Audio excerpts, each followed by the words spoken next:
Today we're speaking about being boxed in by our circumstances. Now, have you ever heard the phrase control freak? Maybe you've used it before to describe someone you know.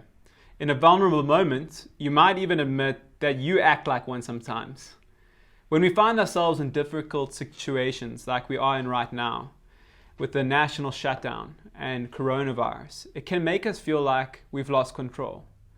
Our first and most natural reaction is to figure out how we can get our circumstances back to what it was usually and gain back our control. And until we seize back our control, we tend to panic or be afraid or freak out. That's what makes Mary's faith so impressive. As an unwed teenager, she receives the news, "You're pregnant," by an angel. Say what? Most of us would have freaked out. But listen to what happens in Luke chapter 1 verse 26. During the 6th month of Elizabeth's pregnancy, the angel Gabriel was sent from the presence of God to an unmarried girl named Mary living in Nazareth, a village in Galilee. She was engaged to a man named Joseph, a true descendant of King David. Gabriel appeared to her and said, "Grace to you, young woman, for the Lord is with you, so you can be anointed with great favor." Mary was deeply troubled over the words of the angel and bewildered by what he could have meant to her. But the angel reassured her, saying, "Do not yield to your fear, Mary, for the Lord has found great delight in you, and you have been chosen to be given a wonderful gift.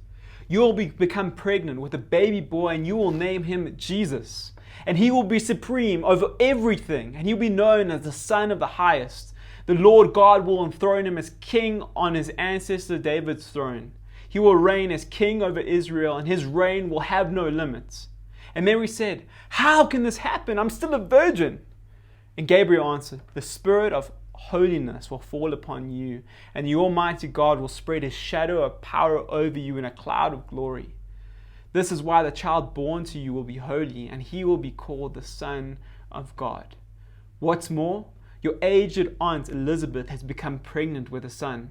The barren one is now at 6 months pregnant.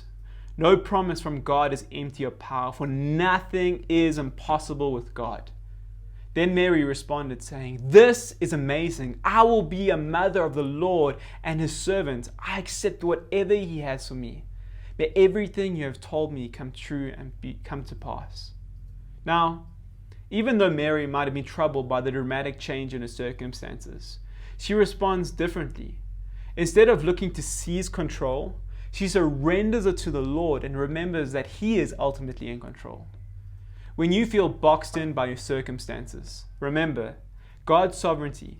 He is not surprised by what we are experiencing as a country or as a planet. He has not lost control, but is working.